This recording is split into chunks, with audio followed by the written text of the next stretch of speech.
Forget everything you thought you knew about where Peter Parker's journey was heading next. Honestly, to truly understand the sheer terrifying gravity of what is coming in Spider-Man Brand New Day, we have to go back and really sit with that agonizing conclusion of No Way Home. I mean, think about it, step by agonizing step. Peter literally lost absolutely everything that anchored him to his humanity. Aunt May died right there in his arms. That massive global spell, it totally erased his identity. He had to stand there, looking directly into MJ's eyes, knowing he was a complete and utter stranger to the love of his life. Even Ned, his guy in the chair, has absolutely no idea he exists. He is entirely cut off from Tony Stark's billions, the Avengers' resources, the fancy nanotech. All those high-tech safety nets he relied on for years, gone. Poof. Now, I think we all kind of expected his next chapter to just be this gritty, grounded, street-level story, right? You know, the classic tale of a lonely kid in a freezing, cramped apartment, struggling to pay his rent and fighting muggers in a stitched-together homemade suit. But the narrative we are actually getting, it violently twists that emotional isolation into something entirely different. So I'm going to take you through a deeply detailed, step-by-step breakdown of a metamorphosis that is not just psychological, but terrifyingly physical. We aren't just dealing with a hero trying to find his footing again. No, we are witnessing a dark, unrelenting biological evolution. And you can see exactly what I mean right here. When we look at this deeply visceral sequence, we are not seeing Peter triumphantly swinging into action while some glorious, triumphant orchestral music swells in the background. Not at all. Instead, we find him wrapped tightly inside this thick, suffocating web cocoon, just hanging there in a dark, grimy alleyway. This is not your traditional, upbeat superhero moment, guys. It actually feels distinctly horrific. Just look at the texture of that webbing, the claustrophobic, suffocating framing of those damp brick walls. It's an image that speaks way less to a friendly neighborhood kid saving a cat from a tree, and so much more to a dark, intense biological transformation that is taking place entirely against his will. And when he finally falls out of this cocoon, he isn't striking some iconic heroic pose on a gargoyle. He is completely disoriented. He's violently confused. He's seemingly totally unaware of what his own body has just gone through in the dark. I see this as a massive, glaring signal to us. Peter is no longer just putting on a suit. The suit, or rather the spider itself, is aggressively, painfully becoming a permanent part of his anatomy. And that realization brings us to the absolute core reality of what Peter is facing here, a biological change, not just loneliness. I really want to talk about this profound, almost terrifying concept of emotional trauma manifesting physically. Without that familiar safety net of Stark fabricators or the heavy-hitting backing of Earth's mightiest heroes calling him up, Peter's body has been pushed to the absolute brink. He is fundamentally, deeply alone. And in response to that sheer desperation, his DNA is aggressively compensating. His profound emotional isolation has literally catalyzed an intense physical mutation. Just imagine waking up in that damp, freezing alleyway. Your brain is foggy, you fall, and instinctively, Peter goes to shoot a web to break his fall, but he isn't wearing his mechanical web shooters. He has absolutely nothing on his wrists. And yet, the web fires anyway. It bursts right from his own flesh. Try to feel the sheer, unadulterated panic and disorientation he must be experiencing in that split second. That comfortable reliance on external technology is completely gone, totally replaced by a raw, involuntary bodily function that's triggered by a primal survival mode he doesn't understand at all. So let's really unpack this massive shift toward organic webbing, because it's absolutely crucial. For years, the MCU version of Spider-Man has been heavily defined by his intellect and his tech, right? We saw him building his own mechanical shooters in high school, brilliantly synthesizing his own web fluid during chemistry class. But now, his biology itself is producing the silk. It completely flips the entire paradigm of his powers. But we also really have to consider the incredible biological and caloric toll this takes on a normal human body. I mean, generating pounds of organic silt requires massive amounts of energy. It's a visceral, exhausting, draining bodily function. And of course, instinctively, for a lot of us, this connects right back to Tobey Maguire's iconic era. For many fans, organic webs were our very first introduction to Spider-Man on the big screen. It made his powers feel incredibly natural, deeply ingrained, and fundamentally primal compared to just strapping on mechanical gadgets. What we are seeing here is a very deliberate, fascinating return to that visceral, deeply bodily connection to the spider. Now let me explain the deep, brilliant irony of what is actually happening here, especially if you are a fan of deep comic book lore.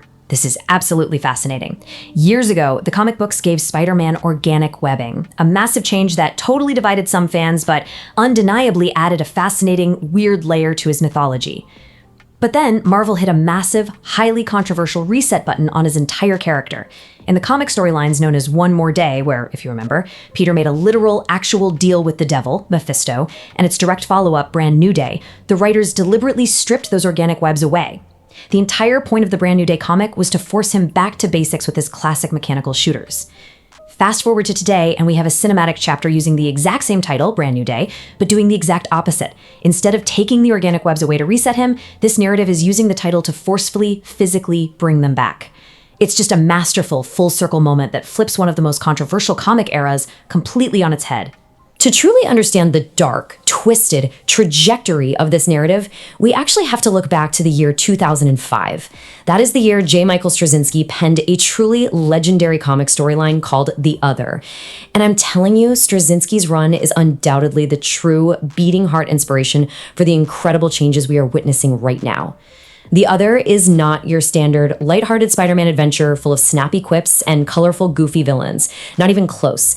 It is a grueling, genuinely horrifying evolution of the character that introduced weird, mystical totems and heavy, heavy horror elements into the Spider-Man lore.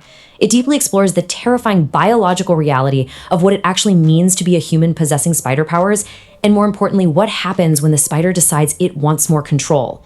The mutations happening to Peter right now are pulled directly from the DNA of this 2005 arc, firmly setting the stage for a cinematic evolution that is going to be much darker, much more painful, and significantly more dangerous than anything he has ever faced in his life. Let's walk through exactly how this builds, stepping slowly through this harrowing death and rebirth cycle. Step 1 is the cocoon phase, which we've already analyzed. It's a literal gestation period where his human body completely shuts down in an alleyway to forcefully mutate.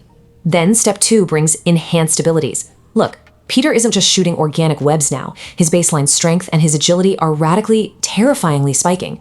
We're seeing him launching himself off buildings, and he looks genuinely shocked by the sheer kinetic force his own muscles are now generating. Even his spider sense has changed.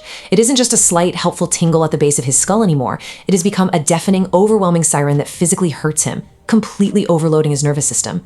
And finally, we hit step 3, primal instincts.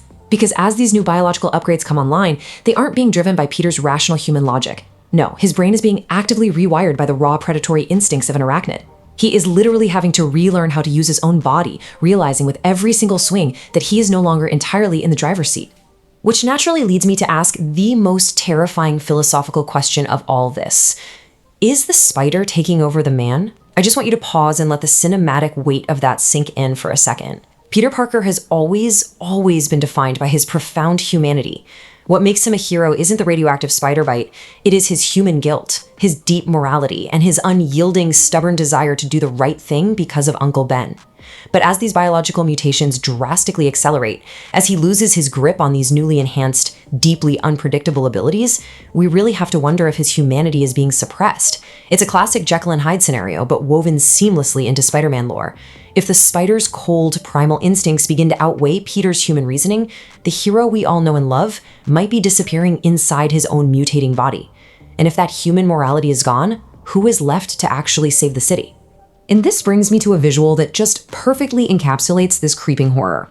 There is a specific, chilling moment where Peter's eyes turn completely pitch black. Now, when we analyze this through the lens of classic horror tropes, the implication is absolutely staggering. In cinema, the eyes are universally recognized as the window to the soul, right? So when a character's eyes turn pitch black, it universally symbolizes a dark internal takeover, a complete empty void, or a total loss of humanity. This isn't just some cool, intimidating aesthetic choice to make him look edgy. When those eyes go black, it's a massive red flag, signaling that the human soul, the actual Peter Parker side of the equation, is being violently pushed down into the dark, and the primal predatory spider is surfacing to take control. It's a deeply unsettling visual indicator that his physical form is rebelling against him. Whatever is looking out through those black voids, that isn't the friendly neighborhood kid from Queens anymore. That is an apex predator. Which brilliantly illustrates the very real, terrifying possibility that we are heading straight toward the man spider. Oh yeah, if you grew up watching the 90s animated series or reading the classic comic arcs, you know exactly how horrifying the man spider is. We aren't talking about a metaphor here. It is a monstrous, grotesque, physical mutation where the spider's DNA completely and utterly overtakes Peter's human form. We are talking about the ultimate creature feature. Just imagine the visceral body horror of this playing out on the big screen. The sickening, crunching sound of bones cracking and skin tearing as 4 extra hairy limbs sprout violently from his ribcage. Think about terrifying bone stingers protruding right out of his wrists, a human jaw unhinging to reveal gross clicking mandibles, and a face covered in multiple unblinking spider eyes. If his biological evolution continues unchecked like this, Peter won't just be out there fighting villains in the streets. He will be fighting a literal monster growing inside his own flesh. Let me zoom out slightly here though, because alongside all this intense, heavy body horror, I really have to praise the overarching cinematography and aesthetic of this story. The classic comic book roots are coming alive here in a way that feels incredibly reverent and beautiful. The red and blue suit is noticeably cleaner, leaning heavily into a classic, timeless aesthetic that just pops beautifully against the gray New York skyline. But the absolute genius of the visual design lies in the juxtaposition. We are seeing these perfect mid-swing civilian rescues, and he's landing in these exact dynamic poses that literally look like they were ripped straight out of the brightly colored panels of a 1970s comic book. Yet this vibrant classical heroism is being used as a wrapper for an incredibly dark, gruesome biological horror story. Framing a horrific, painful mutation in such bright, nostalgic comic book colors, it actually makes the underlying horror feel exponentially more unsettling and wrong. But look, Peter's internal mutations aren't the only problem we have to deal with here. Let's pivot our focus to the external threats, because the city around him is rapidly escalating into total chaos. We have classic, heavy-hitting gangsters like Scorpion and Tombstone stepping up and taking over the streets. These guys are brutal, straightforward physical threats. Tombstone brings a terrifying invulnerability, skin that literally cannot be pierced or bruised by anything. Scorpion brings raw, predatory strength and a highly lethal tail. But I want you to contrast that sheer physical brawn with a much more insidious, unseen enemy operating in the shadows. Beyond the loud street-level brawls, there's a profound psychological danger quietly weaving its way through New York. And listen, when you're a hero whose own mind and body are already betraying you from the inside, a psychological threat that attacks your sanity from the outside is the absolute worst kind of enemy you could possibly face. I really want to draw your attention to the intense paranoia this narrative is meticulously building. Control passes from one person to another.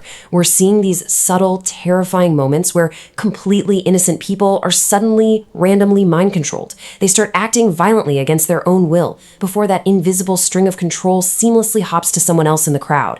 Imagine being Spider-Man right now. You're fighting through your own agonizing, painful mutations just to swing down and save a civilian, only for that same civilian to suddenly turn, look at you with dead, empty eyes, and pull a knife on you. You can't just punch mind control. The true villain is operating entirely from the shadows, manipulating the board without ever showing their face. The psychological toll this takes on an already breaking Peter Parker is immense. It creates this atmosphere of total, suffocating paranoia, where absolutely anyone on the street could instantly become a weapon. Now, we have to introduce the ultimate wild card into this narrative, the Bruce Banner variable. Banner's presence in this story changes the stakes entirely. Right now, he is existing in his peaceful, highly balanced state as Professor Hulk, successfully merging the brilliant intellect of Banner with the unstoppable brawn of the Hulk. But let's look at his timeline and be completely honest with ourselves for a second. We all know that this balance is a delicate, incredibly fragile state. It literally took years of absolute isolation in a Mexican lab during the blip, plus countless hours of meditation and genetic tinkering just to achieve this equilibrium. It is held together by sheer willpower and very fragile psychological restraints. So, Bruce Banner casually walking around a city that happens to be infected by an unseen, mind-controlling enemy? That is the absolute equivalent of leaving a lit match sitting right next to a massive powder keg. Which forces us to ask the million-dollar question. Could the balance be broken? Come on, connect the dots here with me. We have a shadowy puppet master who can pass mind control from person to person, effortlessly stripping away their free will.